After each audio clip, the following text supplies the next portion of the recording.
This video will give you a quick overview of the CAPSIT scheduler.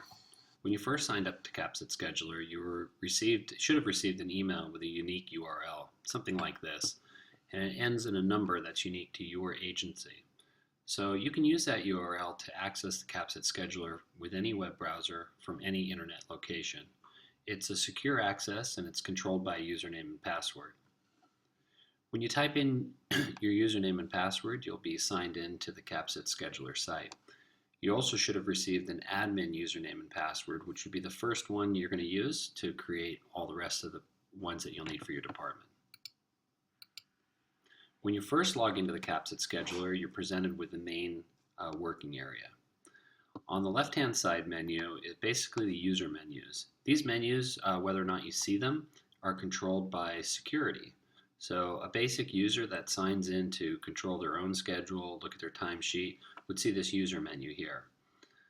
A standard user can work on their timesheet, they can view individual calendars, they can look at group calendars, and they can make time off requests.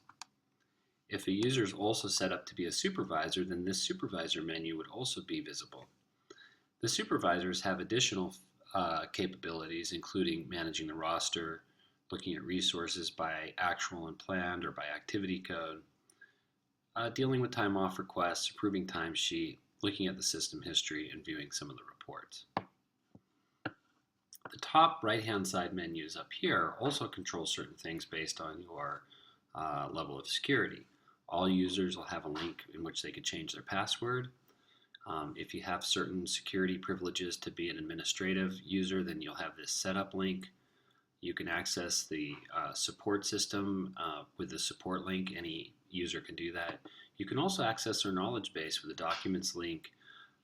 This about link tells you what system version you're in, and then you log out.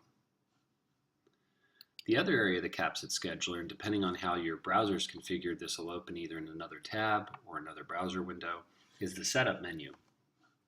So if we go back to the main area, clicking the setup menu will open up the setup area.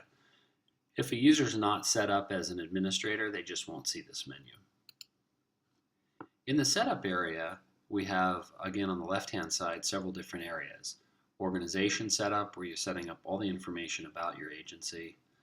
Miscellaneous schedule setup for activity codes, activity code groups, and custom periods.